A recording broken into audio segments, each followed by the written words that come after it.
Hi, and welcome to the Bestie Perspective, a raw, unfiltered space where we explore the mind-body-spirit connection. Every Wednesday, we dive into personal growth, holistic healing, and life's ups and downs to inspire, support, and remind you you're never alone on this journey.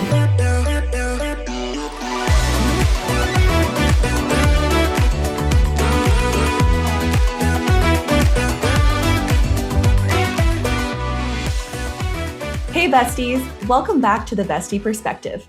I'm Lauryn, and I have Hannah and Eileen with me today. Today we're talking all about movement, how our relationship with it has evolved, why it's so much more than just working out, and how we can all learn to move in a way that feels joyful, freeing, and aligned with our bodies.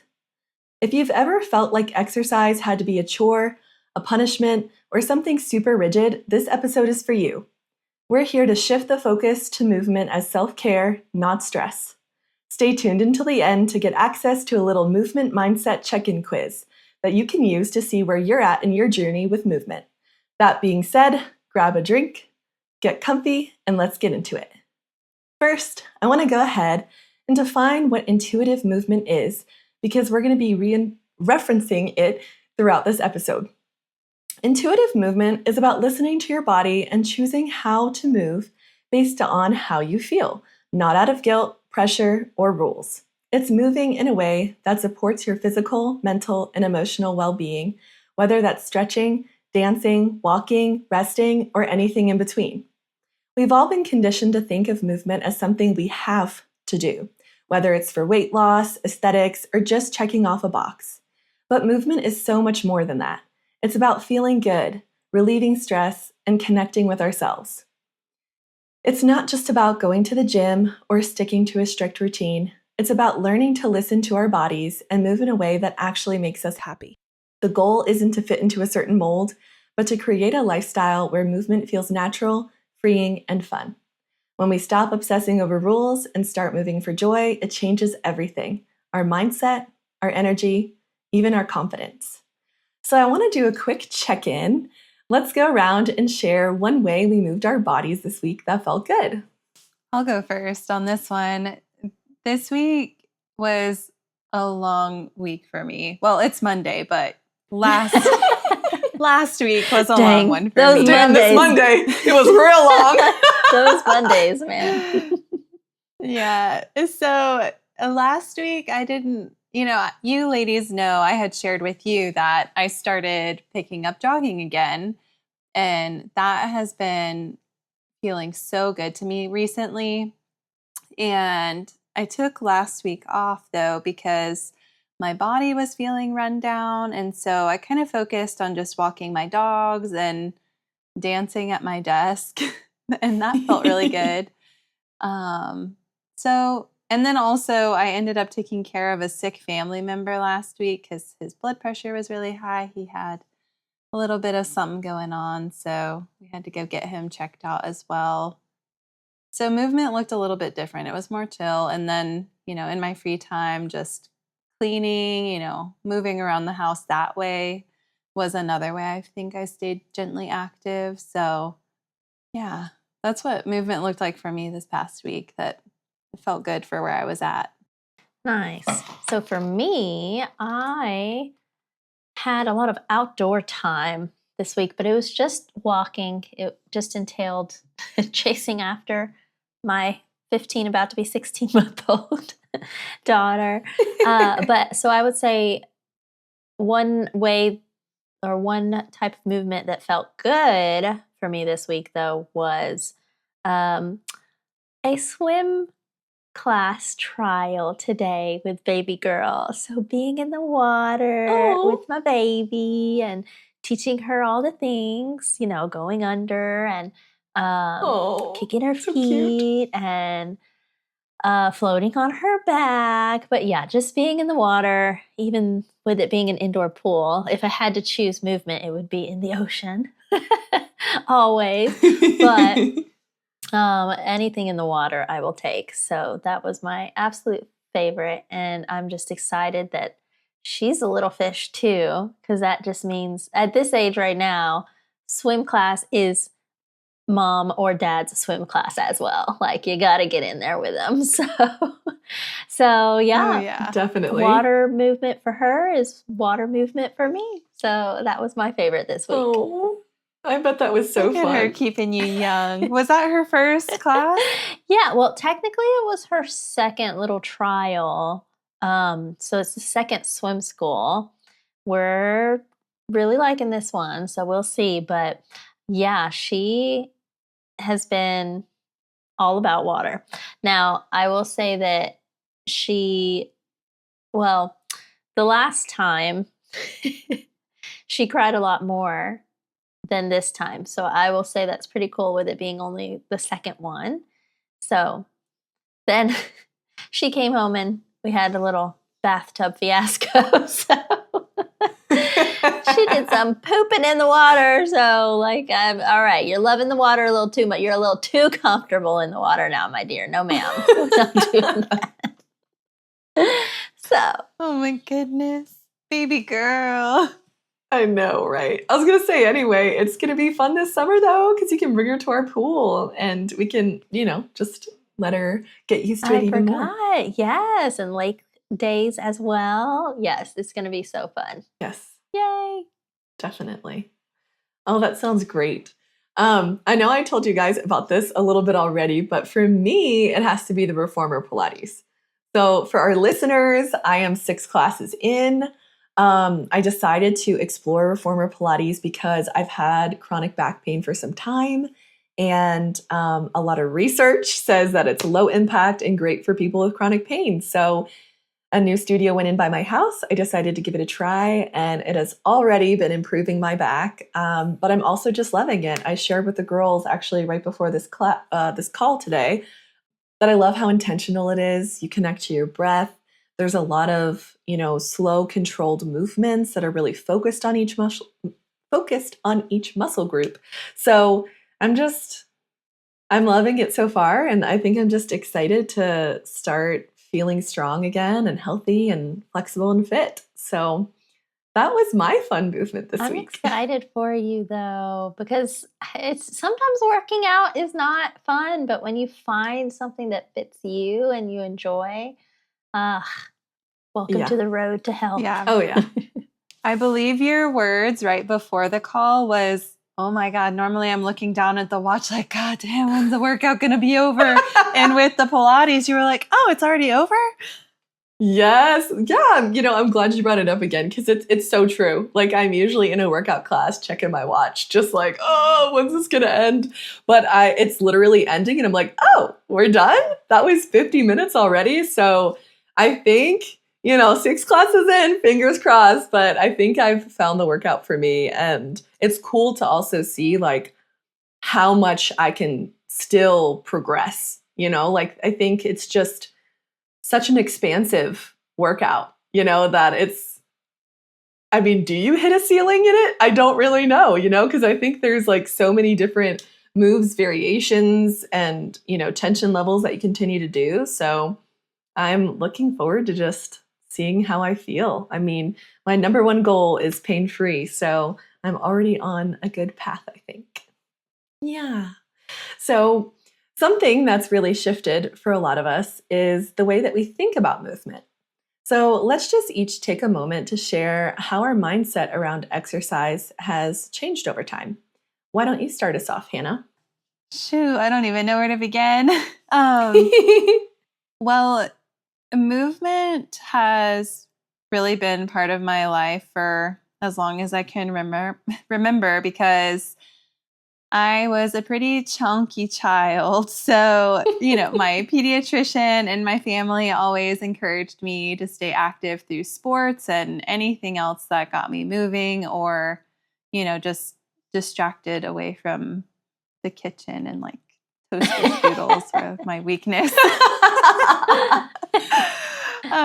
So, as a child, that's what got me moving. I loved sports. I grew up loving softball and volleyball. And I even tried lacrosse at one point. And in high school, it had shifted a little bit more into like my motivation was deeply tied to my body image, and I wanted to look a certain way. So I worked really hard towards that, and I succeeded. I mean, we're playing in some intense sports year round and like always staying active. I had a gym membership in 9th grade all the way through the rest of high school. So I moved a lot. And then even after high school, I'd say that's actually when things started to slow down, because I found myself in kind of a period where I was in a sedentary lifestyle, just going to school, trying to work, trying to balance like college life. And I was in a relationship with someone who didn't prioritize their physical health in that way. So I found myself at an unhealthy weight. I had really bad anxiety, even like started having panic attacks around that time.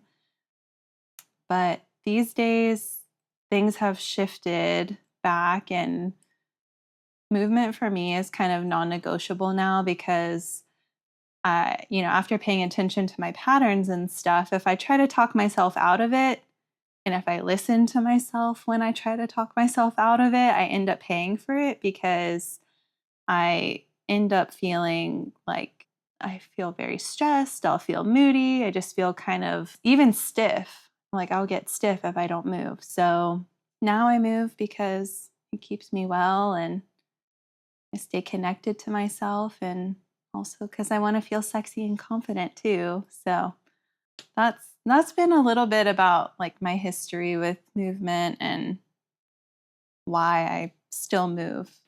And did the way you thought about movement when you're an athlete versus how you think about movement now change? Yes, because I had different goals. Like I would train for different things based on what sports I was playing at the time. So like in lacrosse, like we would do a lot of sprinting exercises and a lot of core, because you're having to like throw while you're running at the same time. And, with every sport, you kind of look at different things. With volleyball, we did so many jumping exercises. Lord, I can't even tell you how many burpees I've done with that one. Because one moment you're diving on the floor, the next moment you're needing to get up to block, or, whatever else you've got to do to, get up off the floor. And now that I don't have those goals for my fitness, that has definitely changed how I view working out now, because I look at the body as kind of a whole system as well. And trying to think of a way to connect this. Long story short, the way that I've worked out in the past as an athlete, I just don't feel that it serves my body any longer the way that it did that time. Because if I try to do some of the same workouts, I actually find myself feeling a little bit weaker. Like some of my joints suffer. Sometimes my back or like neck will act up. And I don't want to sound like one of those people that's like a jackass. Like I'm doing everything right. Like nothing's wrong. I could be wrong, but like I've been moving for so long. I really pay attention to my form. So I don't think it's that. You know what I mean? Mm-hmm. So in just listening to my body, it's like, well, okay, does that mean that my ankles need more mobility? Do my hips need that? Or it's become a lot more, there's a lot more room for curiosity, I'd say, than in the past. Like with being an athlete, it was more of a strict regimen, whereas now I feel like I've given myself the opportunity to be more curious about my body and see like what it needs, how it feels, what would happen if I tried this, what about that? Does that make sense? Absolutely. Definitely. Thanks for sharing that. How about you, Eileen? So my journey with movement, so interesting. So I hadn't ever been in a sport up until middle school. I did run track. Like through my childhood, I remember just loving running. I just loved to run. And as a kid, my movement was outdoor play as well, climbing trees. I had 3 brothers, so growing up and doing what the boys were doing. So if any kind of sports was involved, it was just because we were playing outside, that kind of activity. But running, I do remember thinking that I would, love track. And I ended up doing track 1 year in middle school, in 7th grade. And I didn't love it. As far as making it something competitive, maybe, or only going around the track in loops, I don't know what. Maybe it was just the combination of it all, it just being a formality and in a way where it didn't feel like that carefree running that you do as a kid, So I only ended up doing it for 1 year. And I think that was a theme for me as far as movement. Like it had to feel carefree and fun. And so I ended up, I was 18 when I started learning to dance in a dance studio setting of just salsa is what I started out with and fell in love. And so dance has been a part of my life ever since. And I am for sure going to integrate that into my child's life as well, because she's already, bumping and she has her little kind of twerky movements when she get it, girl. Songs come on, she gets her booty and starts bouncing. But yeah, so I have also always been, the opposite of Hannah. I was always very skinny. And so I was always wanting to run around and be active, and I didn't care about eating. I'm like, no, I'd rather go play. I'd rather go do this. I got to sit down and waste time on this food. Like, no, let me go be active. So I will say that my journey with strengthening, however, is still something that's growing. Like I am, just because someone is not overweight doesn't mean that they are physically healthy. I will remind our audience, because I don't think that I was ever really a toned individual, except for when I did run track, or when I was dancing a lot. Otherwise, I was always just a very slender person. So I am learning to now enjoy strengthening muscle, and the idea of getting enough protein and that sort of thing. That's all very new to me. And so when someone looks at me, they're like, oh, but you're fit, you're athletic. And it's interesting. Like, yes, I could dance for hours and hours and hours in one day, but if I needed to, do a certain set of push-ups and keep up with the next guy or something like that, I don't know that I could. So it's definitely been a transformation, and the journey continues. I love that. That's awesome. And also, aren't there studies too that like the more lean muscle mass that we have as we age, we have a better shot at like fighting illnesses and recovering from things that would hospitalize us and stuff like that? It's true. Even beating cancer as well. The more muscle you have, the more likely you are to beat cancer. Isn't that crazy? Yeah, I didn't know that one. And I think a lot of it probably has to do with like the reduction of visceral fat if you have more lean muscle, because visceral fat's like the most dangerous, right? So, wow. It's so crazy to think about, right? Like, oh, just more muscle and it can like do all these other things in our life, just right? Get off the dang couch. Oh, well, I think I wanted to follow up with what you said too, Eileen, because I don't think Elena's going to have any trouble at all picking up dancing, because even I love watching you and Eddie dance. It's so fun. And so she's probably going to be like, okay, it's my turn. I know. When she's old enough. She's not going to ask to cut in. She's like, Mom, move over. Right. She's going to be like, my daddy. Or she might kick Eddie out. You never know. Fair. That's true. Oh, but that's sweet to think about. I'm glad you brought that up. warms my heart. Yes. One day it's coming. Be ready. Sooner than later. But even as I was listening to you both, it's so interesting to think about how interwoven things are, because I can relate to Hannah with the softball and the volleyball, and then I can relate to Aileen with the dancing. And so my story is kind of a mixture of the two. I grew up an athlete.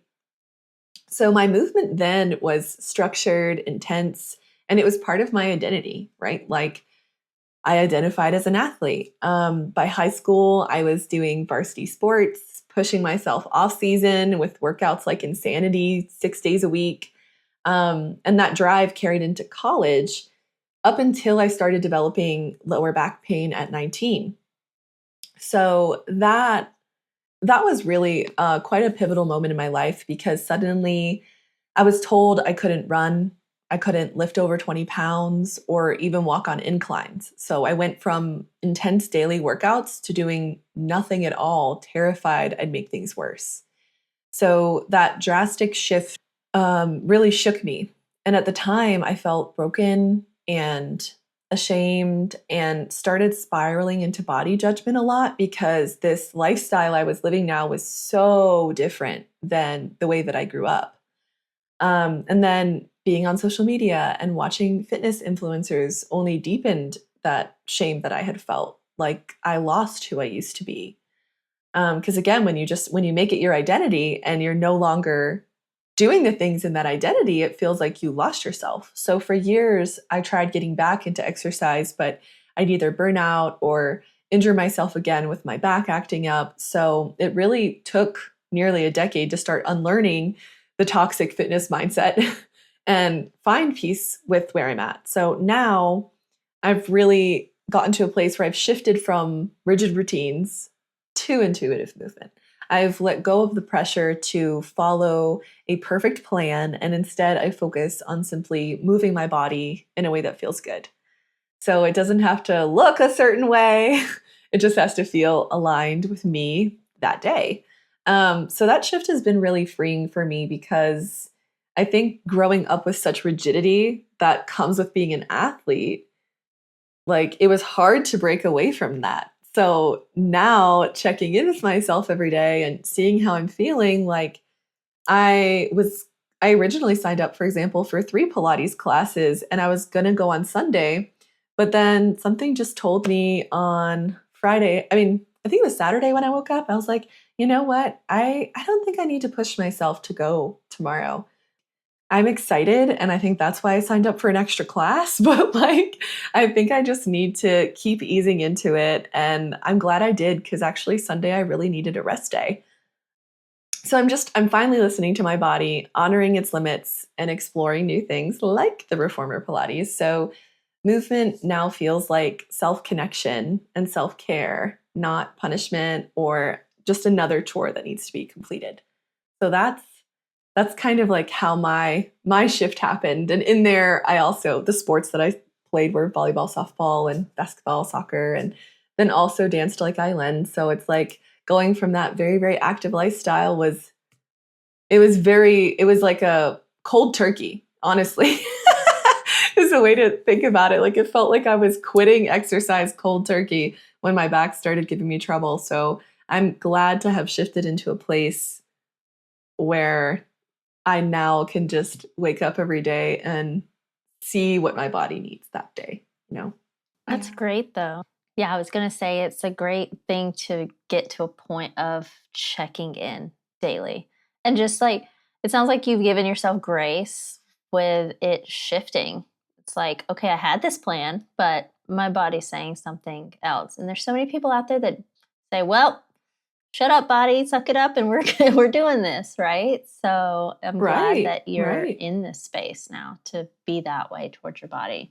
Thank you. Yes, because I definitely used to be way more mean to myself. Like, if I missed a day or didn't feel like doing it, it was just a lot of negative self-talk. So I think it's really is a big mindset shift, like going from a place of where I can understand where I'm at each day. And sorry, Hannah, I interrupted you. No, I'm glad you brought up your point first, because then I was going to say, this is something that is so relatable to people of any age, because you're reminding me of the clients that I talk to in my part-time job who are recovering from falls or hip surgery or knee surgery, and they're getting physical therapy. And I cannot tell you how many times I hear different variations of, I'm healing, but it's going a lot slower than I expected, or I pushed myself way too hard. I thought I could do more and I hurt myself again, or I have to get surgery again because I really overdid it. You know, like people not listening to their bodies or like shaming themselves for not healing faster. And, you know, that's at any age above 60, I'd say, is like the range that I talk to those people. So this is something that anyone of any age could relate to. Absolutely. I mean, too, like you kind of never know what life's going to bring, right? So I think, you know, even if we have people listening who have never maybe even like had particular issues or mindset things around working out, you know, I think it's still good to inform yourself with these things and this awareness going forward, because it's just going to kind of give the tools needed to adjust to life and what life brings, right? Yeah. Or like if they have parents who golfed or worked in the garden and they don't get to do the things they love, like, you know, you can think about that. If you're somebody's child or niece, well, why don't we find something else that we love to do together? Like, if, you know, things look different right now, and, you know, just being a good support in that way. If you see someone going through something like that, because like Lauryn said, if the things you used to love all of a sudden are taken away from you, your life changes in a heartbeat. And it's really hard to not be hard on yourself during a time like that. Oh, yeah. So I just want to pose a reflection question for our listeners to ask themselves as they're listening to the rest of this episode. And that question is, do I move my body in ways that feel good, or am I forcing workouts that don't serve me? So that's just something for you to think about as we continue through this episode. So let's talk about what it looks like to rediscover the power of joyful movement and how we can make moving our bodies something we actually look forward to. But before I get into it, I would just like to share, go around and share different forms of movement that we love. So what movement do you love, Aileen? I know we talked about what you enjoyed this week, but water stuff, what else? What else do you love? Water stuff for sure, and dancing is a huge one for me. Lauryn and I actually met through a particular Brazilian dance called Zouk, Zouk. If anyone is interested, look it up. If you just put in Zouk dancing in YouTube, you'd find all kinds of videos. And so that one's been a love for, gosh, I can't believe it's almost been 22 years. How old am I again? You know you're old when you forget how old you are. No, I'm just kidding. I don't. I think it's less than that, but my math is off today, folks. Excuse me. I know we've been doing Zouk since. Okay, your baby pooped in water. You're allowed to not think straight today. I know we've been Zouking since like 2014. I know I have since like because it was actually my senior year of high school. Oh, okay. Funny enough, Nice. So that's how I remember. I'm like, okay, it was like 2014-ish. So it's been so then dancing total for me was like 18 years then, because I started at 18. Around there. But yeah, I just love it. There's something about when exercise doesn't feel like exercise, and dancing just doesn't feel like exercise when it's the right song, and doesn't have to be a partner. I'm perfectly fine dancing by myself in the club like I used to. But partner dance is definitely, I will say, of all the things that, whatever it is that we talk about, whether it's yoga or Pilates and all this is all solo work. When it comes to partner dancing, there is something so delicious about connecting with another individual and being in flow together. It's, as a follow, I will say, from that perspective, it was such a nice way to let go. When I could trust the person that I was dancing with and they were doing movements that I enjoyed and I just didn't have to think about it and just be led. That tells me that's how I need to live my life. Like, Eileen, you should be able to not have to think about it and just be led, be guided through life, because that, in those moments, is where my heart sings and where I feel the best. And so it's very reflective of how I try to be throughout the day, because it's wonderful. Oh, I love that. Now I see how Eddie won you over. The way I see you guys dancing together. Yeah, you said, hey girl, I'm going to teach you something. So what's funny is Eddie and I clashed as dancers at first. Like, we got to a point where now I'm like, I will do what you say, sir. But starting out, he actually had a very regimented way of teaching and dancing and very mathematical and methodical. And so you think about me. Of course. Right. They know my husband, folks. Our money man. Exactly. Yeah. Mr. Finance guy over here making something math? No way. Right? And you're like, I'm trying to be free and flowing over here, and you're doing some math equation. I just want to frolic like a woodland fairy, okay? You just leave me alone with your math and your timing and counting steps and shit. But the more I let go of the idea of how he was supposed to get me, and I just allowed him to do things his way, it was great to just mold. And when he felt me trust him, that was when some magic started happening. So how interesting is that from the outside looking in, it may seem like we always danced that way, but no, we grew into each other, if you will. Well, it grew beautifully because I love watching it. Thank you. Yes. So, as far as favorite form. Yeah, we're ready. Yeah. What's your favorite? Let's see. It is hard to just pick one. I am a fishy too, right? Talked about that in other episodes, being a Pisces. So definitely any water activity. And I'm right there with you, Eileen, like ocean, number one, water.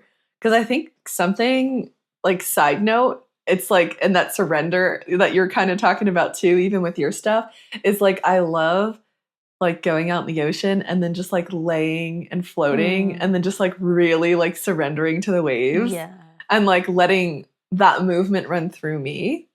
That's like a little side note, but as far as movement that I'm doing, I do enjoy swimming or being in the water, but I also enjoy my nature walks on my bright sunny days. Just like, I don't know, I love being surrounded by it and hearing the birds and feeling the warm sun and just kind of just being really present on my walks. Like, I think the idea of a treadmill, just like, and maybe that's like you with the track and like, I don't want to run in a loop. Like, I want to see the movie of life play by. Yes, exactly right. But then also I started, especially with my back, I've had to adapt in a lot of ways. So like once I started intuitively stretching, that changed a lot for me too, because I would kind of just like put out my yoga mat and literally just like start doing shit. Like, and I know that probably sounds crazy, but like weirdly enough, if you start to almost surrender, again, that's a theme of this one, it seems like, right? If you start to surrender to your body while you're stretching and almost get into flow with yourself, you'll actually start noticing your body doing different movements. for example, I could be like laying on my back with my knees bent, feet flat on the floor. And then like one day I noticed I naturally just wanted to like sway my knees back and forth. And then I wanted to just lightly open and close, not like full butterfly, but it was like these micro movements.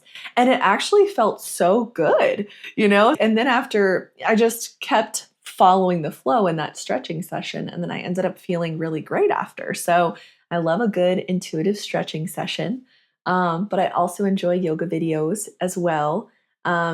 And then, like I mentioned earlier, I've been loving the reformer Pilates. So that's definitely the newest one for me, but it's already made my list of movement that I enjoy. Yeah, that's awesome. I love hearing stories like that too, about just listening to your body and just doing those little movements that feel good. I remember like one time I was like, I have all this energy in my body and I just want to move and get a workout in. And I just started doing movements. I didn't have like a workout regimen of, okay, I'm going to do this many reps for this many sets of this exercise, and then I'm going to move on to this, you know. Like I've done that before where I have it in my notes app and I check it as I go along in a workout, but I was like, whatever, I'm just going to move. But then my body felt so good after, because I might start something and be like, oh, no, I don't like that one. Let's try something else. Yeah. Whereas, like, almost when you have a list that you're working through, you may have pushed through the exercise because it's on your list, right? Instead of, like you said, tuning in that moment and being like, this doesn't feel good right now. Let me do something else. So I agree. I think there really is something to intuitively moving through exercise, you know, and because it changes on a daily basis, you know? Yeah. So. And I also, you get me thinking about another point too, that like, if say like one of our listeners, if you are someone who does do regimented workouts and you're wondering, okay, but how could I incorporate intuitive movement into my life? Like any of the ways that we've talked about it, or anything that you do that you feel like highly in tune or connected with your body, I feel like that's how you can get started. But I just want to emphasize the importance of it is that it will help you even in your regimented workouts to prevent injury and to connect to your muscles more, or whatever muscles you're working out. Those are just two things that come to mind, because in times where I have pushed myself after like working on being more intuitive, I could tell something felt off or weird. Like when I was doing a HIIT exercise with Jason one day, and I tried to push through and I ended up hurting my back so bad. Like I sent it into one of the spasms that flares up every once in a while.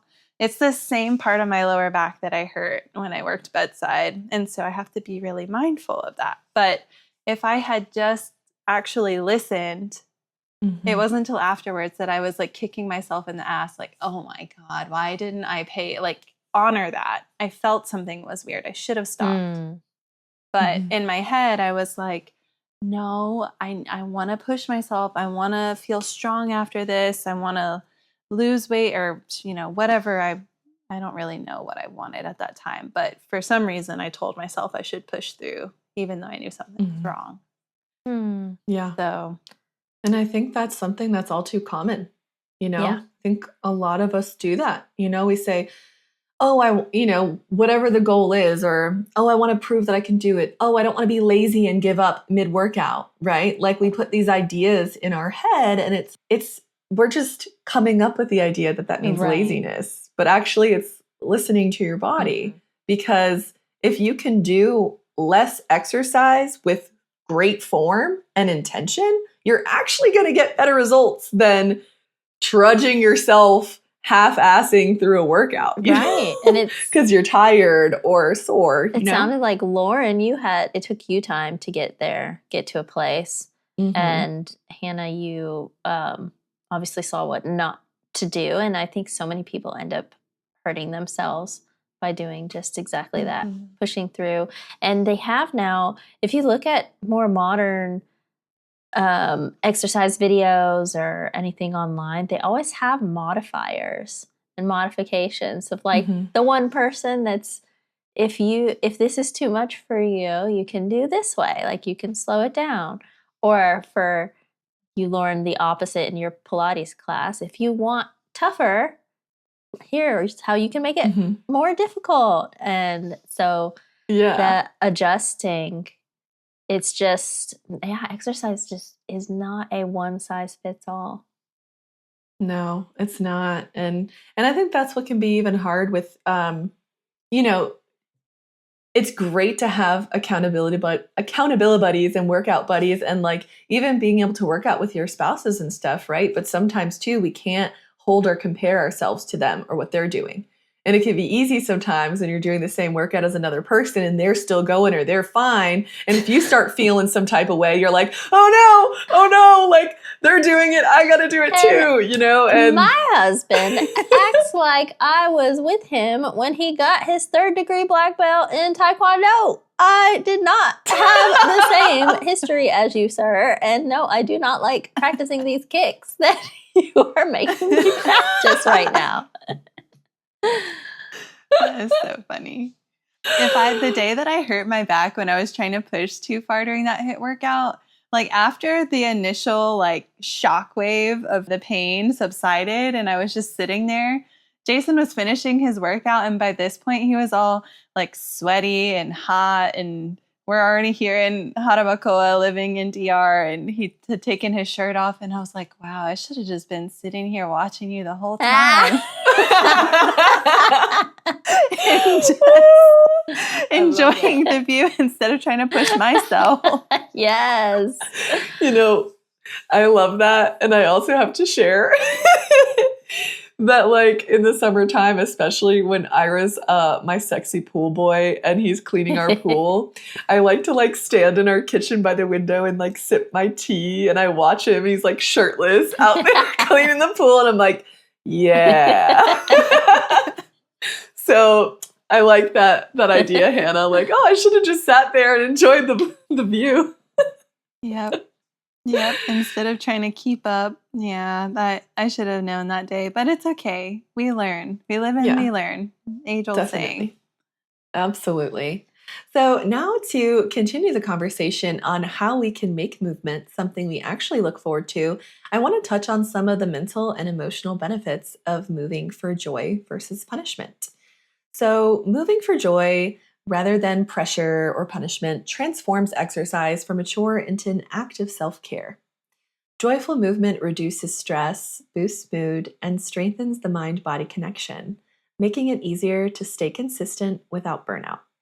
Instead of exercising out of guilt or obligation, moving in ways that feel good fosters self-compassion, confidence, and a deeper appreciation for what your body can do. When movement is rooted in enjoyment rather than punishment, it becomes a sustainable, empowering, and uplifting part of daily life. The next thing I believe is super important to rediscovering joyful movement is letting go of the all or nothing mindset. By this, I mean the mindset of thinking you need to do 100% of the plan you laid out for yourself. And if you can't do 100%, then you're not going to do it at all. So that's what I mean by the all or nothing mindset. So I've seen this in so many people I've talked with. We create these rules in our head, right, that we believe we have to stick with, just as we were talking about a little bit ago with like the rigidity, right? For example, like it's in your routine to work out for an hour and a half, but you don't feel like doing it for an hour and a half that day. So you just don't do it at all. Instead, right? Like I feel like we've all, seen or even done this ourselves, but instead thinking about what about 30 minutes? If you can't commit to a full hour and a half, could you commit to at least 30 minutes of movement? Because if your body's wanting movement that day, getting some form of movement is always better than nothing at all. And I think social media pressures can definitely make us feel like we're doing it wrong if we're not 110% every day, which is unrealistic. So I'm curious to see if you ladies have seen or experienced this yourself, because I know I definitely have. I let that mindset personally stress me out for a long time. I used to be so tunnel vision just on like the specific exercise routine that I laid out for myself, and the thought never even occurred to me that I could just do 30 minutes instead of an hour, and that would still benefit me and make me feel good. Instead, I would skip it if I couldn't do the whole thing, and then I would be this negative talk spiral and this whole thing. So yeah, what are your experiences with this? I'll go first on this one because the first thing I think of is like, I still struggle with it in a way, if I'm being honest. Mm-hmm.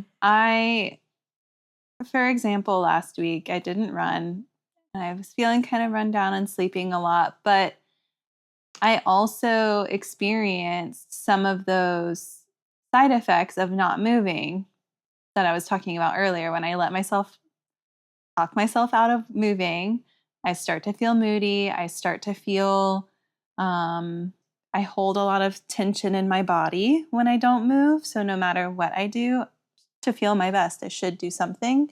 And every evening it was raining. And that's normally my time to go out and jog. So what I convinced myself, oh, but it's been a really tough week and you shouldn't go out.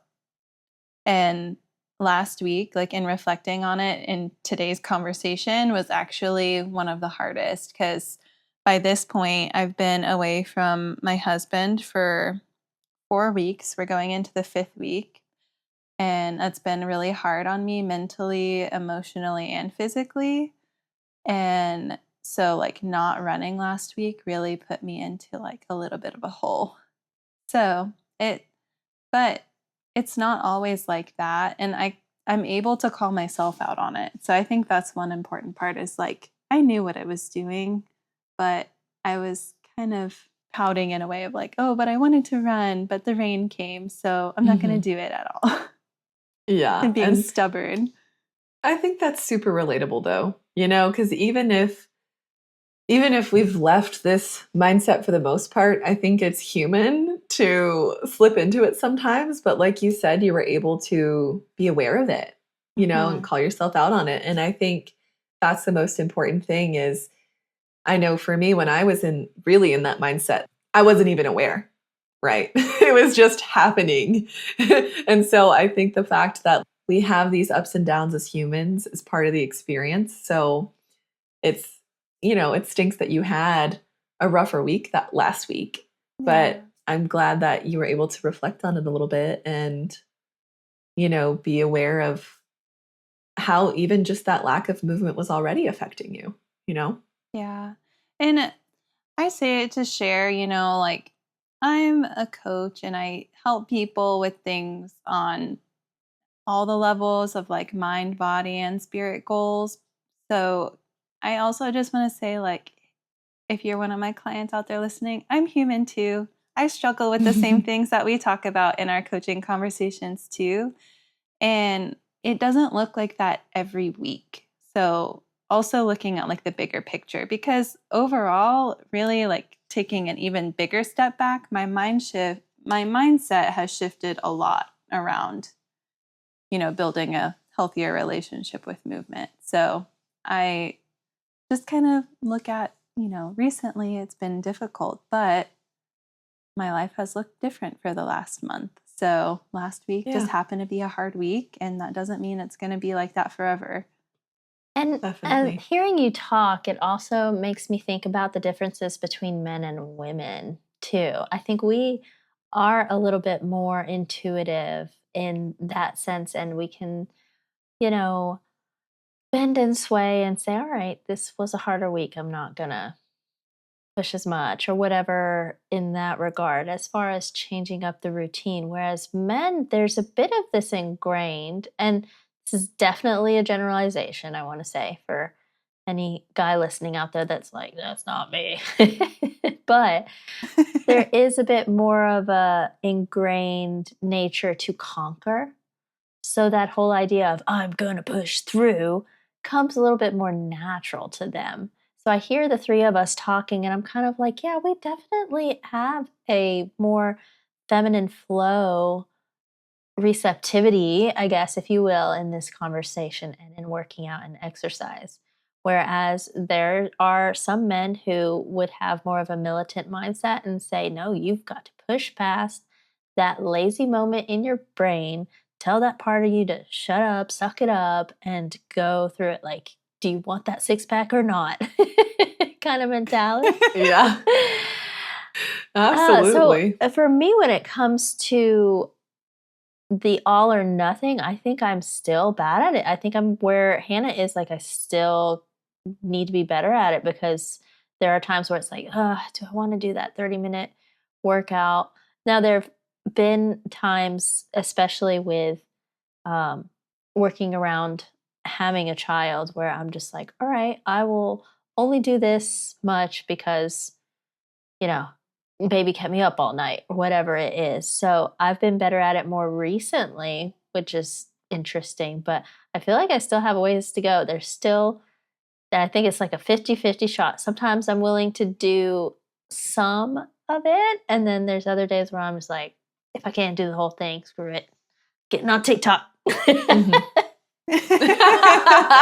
Exercise Right. those thumbs, Scroll, girl. scroll that finger. Let me tell you. It's too accessible. Oh my gosh, I totally relate to that. Oh my goodness.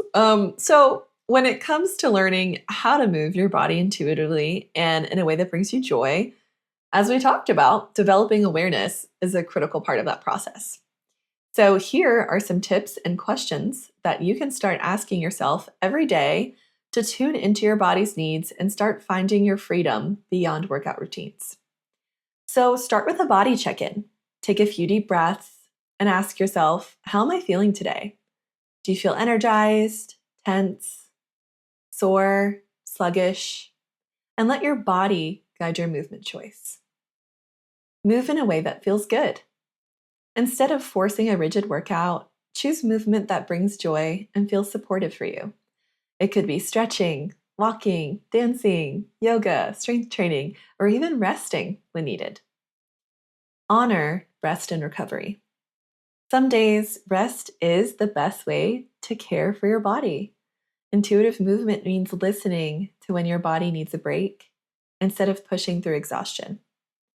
Tune into your energy levels. If you feel low energy, gentle movement like stretching or slow yoga might help. But if you're feeling strong, a more dynamic workout might feel great. Let go of the shoulds.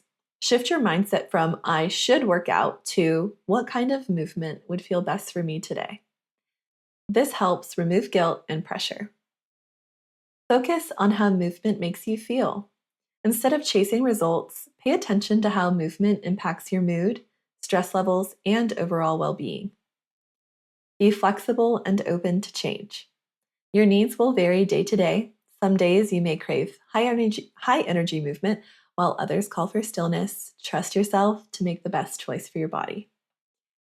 And make movement enjoyable. Find ways to make it fun, whether it's listening to music, trying new activities, or even moving with friends or family. The more enjoyable it is, the more likely you are to stay consistent.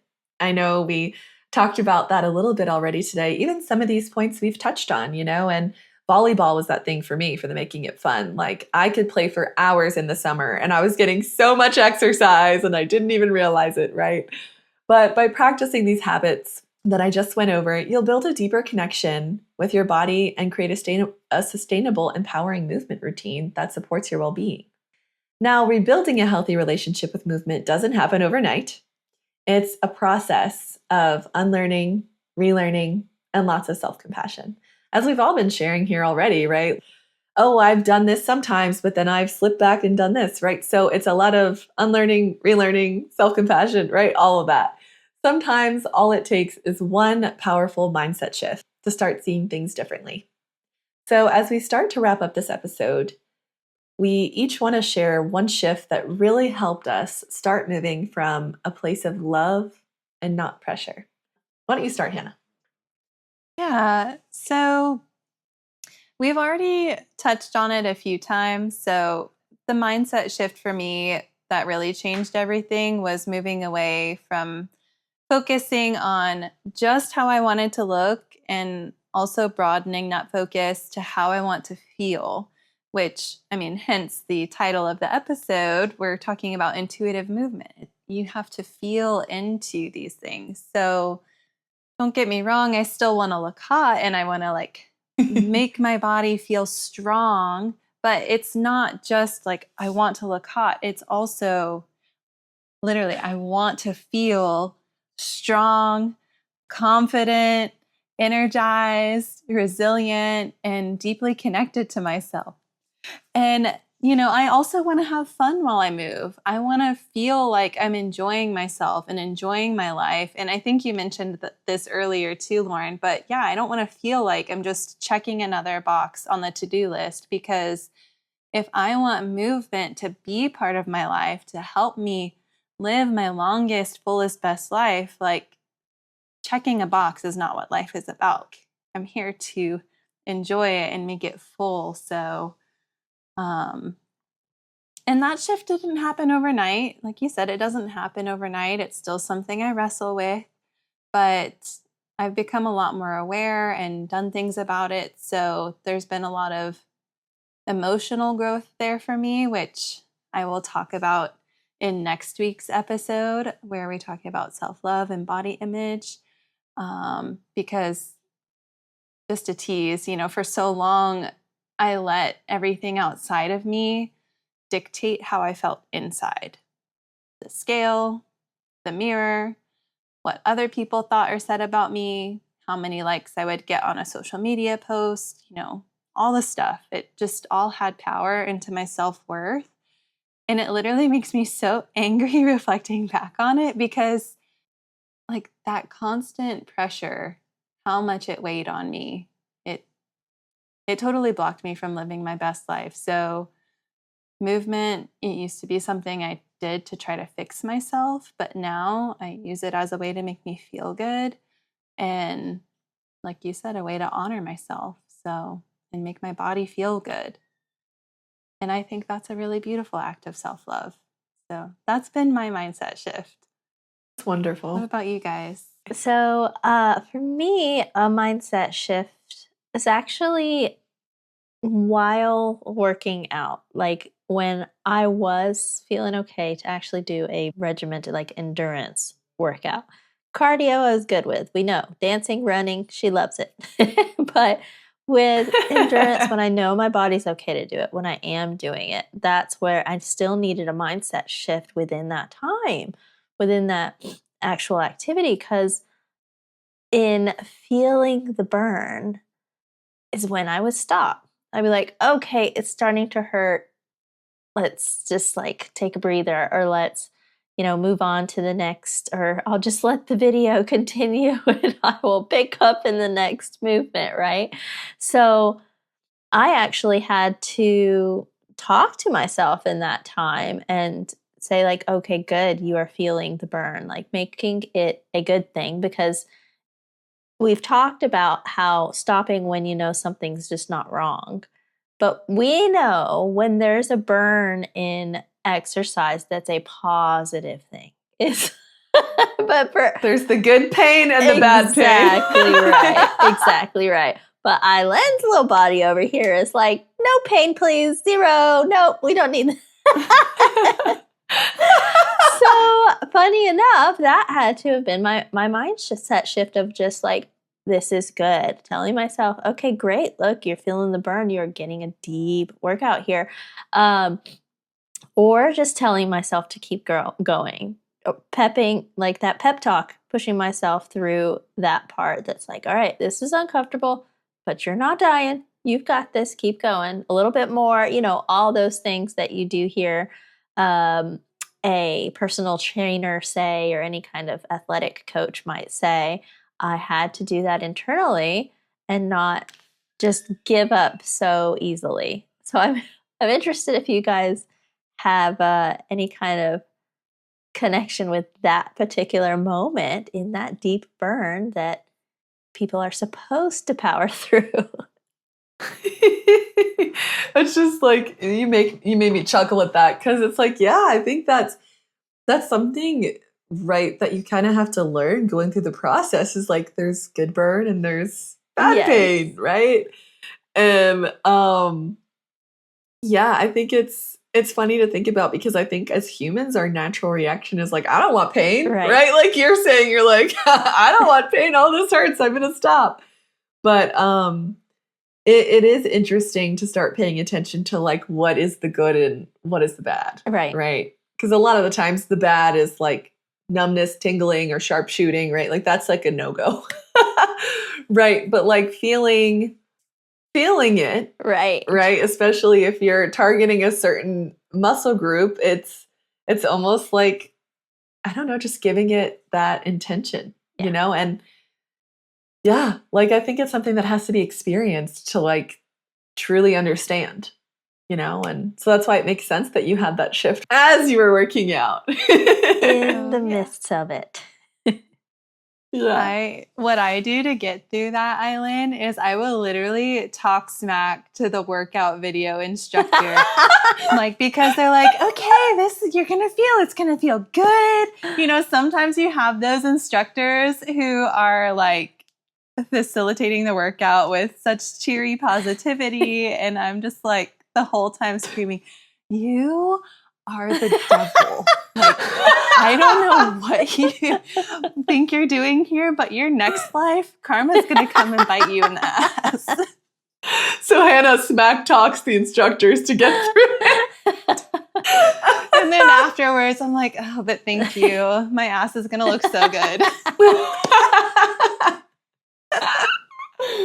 Oh my gosh. It's so funny. So Hannah goes into smack talk. I think I go into breath work actually. Like and really start focusing on my breath, you know, to get through it. And and also just some internal like, okay, you got this, you know, a couple more reps, like whatever it is, if it's good pain, obviously, you know, but I like Hannah's smack talk. That's fun. You got to have a little bit of both, man. So good.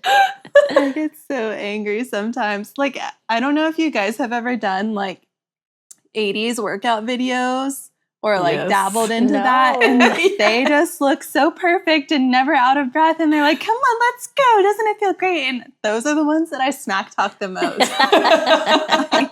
It's like your shit TV is putting on 80s workout videos and smack talking the instructors. Don't judge me. That's how I make it I through. love it. Oh my god, that is so funny. That's funny. I would say for me,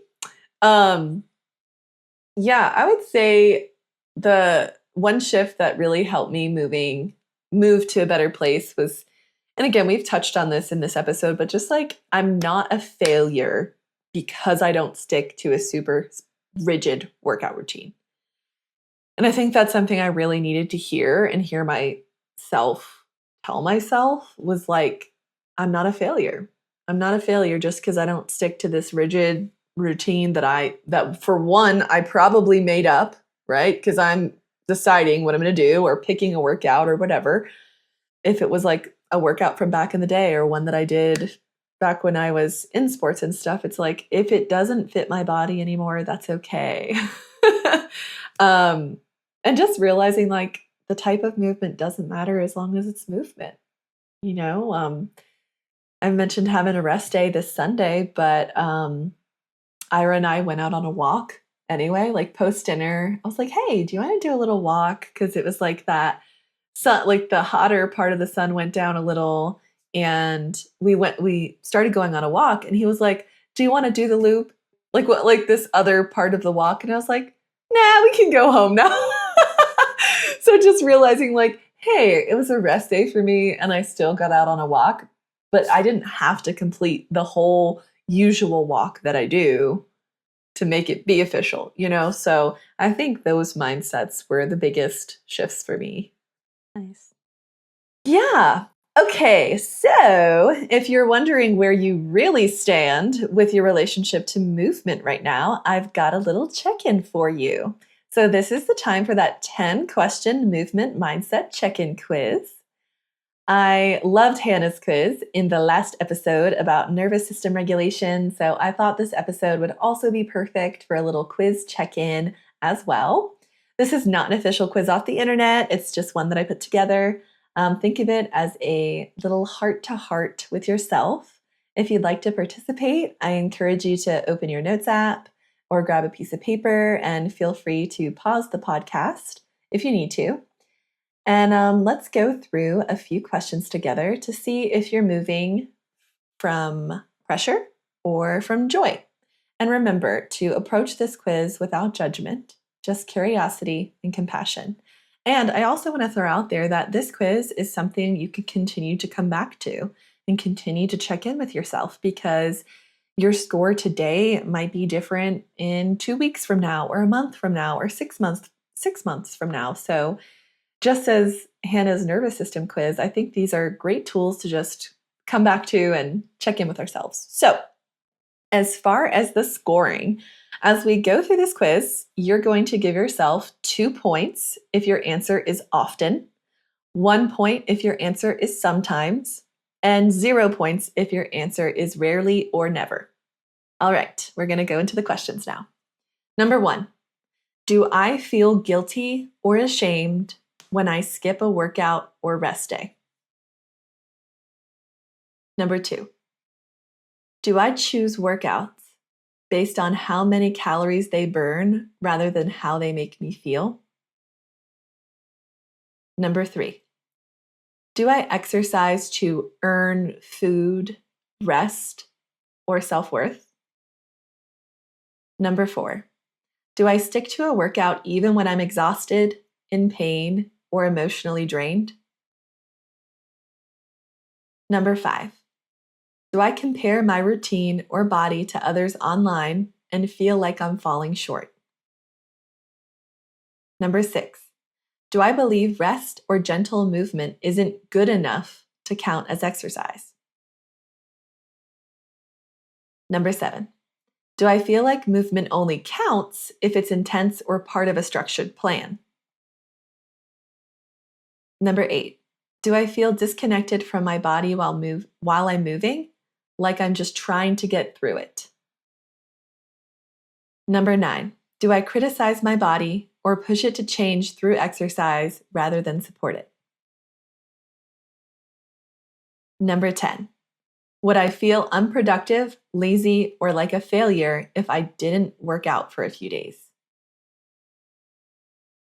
Now you can tally up your points and we will look at your score. If you scored 0 to 7 points, you are joyful and intuitive when it comes to movement. You're approaching movement from a place of care, curiosity, and connection. So keep listening to your body. It is your best guide. If you scored 8 to 14 points, you're in the middle. You're becoming more aware of old patterns, but some pressure may still be lingering. Be gentle with yourself and explore movement that feels nourishing. If you scored 15 to 20 points, you may still be in a space where you're moving from pressure or punishment. You may be carrying beliefs from toxic fitness culture or past habits that no longer serve you. It's okay to unlearn and begin again. Movement can be healing, joyful, and yours to redefine. If you fall into this category today, I hope that this episode helps to bring you some clarity and moments of reflection, but also serves as a reminder that so many of us have been there and that you too can find freedom beyond your workout routine. So how did you ladies like that quiz? That was good. Mhm. I got a 5 on it. So right now I'm Nice. ranking at joyful and intuitive, which Woohoo! that was really insightful for me because it made me really step back and think. I don't remember what number 5 was, but I did a 2 on that. That was one. the compare. That was like my compare to other people, or Yeah. Yes. And that is like because so much of my job is like connecting with people on social media and meeting new people. I am on social media a lot. And so I'm subject to more, that's out there. And it's so easy. I know I'm not the only one that gets caught in the comparison trap. Before I even realize it, I think I'm just like seeing a cute workout outfit or something. But like, honestly, I've noticed over time my subconscious being like, well, but it doesn't look like that. So like, it gets into like the comparison and I'm like, whoa, Yeah. oh snap. This is affecting me more than I thought. interesting. Yeah. So for Definitely. me, I got 14. And that makes a lot of sense. I did well in Hannah's quiz the other day with the nervous system, and I'm doing so much inner work that I've been doing that makes sense. But I knew physical and outward stuff for me would not be as, honed in and not be quite where I want to be. So it makes sense. I was actually thinking it would be higher as well. So it could be worse. I am in the higher end of having some pressure, apparently. So it's just room for improvement, and it's where I was expecting to be. And yeah, it's part of my health journey because I am feeling so much better with the improvements I've been making from the beginning of this year. And so, gosh, it's kind of scary to think where I was then. Yeah. Yeah. And like I said, too, that's why this could be great to come back to. Yeah. Because say 3 months from now, you're like, let me do a check-in. Or if you're feeling, higher or lower, it's like a good way to kind of gauge where you're at and bring in that awareness, right, that we talked about. Absolutely. All right. So before we finish today, I just want to say if this episode really spoke to you, if it made you pause, reflect, or even feel a little emotional about your own relationship with movement in your body, I see you. And you don't have to navigate this journey alone. I'm a mindset coach, and one of my deepest passions is helping people break free from old patterns, shift their self-talk, and build a life that feels aligned and sustainable. So if you're ready for support as you unlearn the pressure and relearn what joy and connection feel like, I'd be honored to walk that path with you. My DMs are always open. You can follow and connect with me on Instagram at Your Greatness Guide, or even reach out to me through the Bestie Perspective socials. All of our contact information will be linked in the podcast description. All right. So that concludes another wonderful episode. Remember, consistency doesn't have to mean intensity, and your body is always communicating with you. You just have to listen to it. If you're not following us already, subscribe to our podcast and give us a follow on Instagram and TikTok. While you're there, DM us your favorite way to move your body. We would love to hear what brings you joy. Next week, Hannah is bringing us an episode called Mirror, Mirror on the Wall. What do you really see? She will be leading us through a powerful conversation all about the relationship you have with yourself, from self-talk to self-work. She's diving into how the way you see yourself shapes everything, from your confidence to your choices to your everyday joy. We'll be sharing our own stories, surprising realizations, and some of our favorite tools to help you build a relationship with yourself that actually feels good. You won't want to miss it. Until next time, keep growing, keep glowing, and always trust in your own bestie perspective.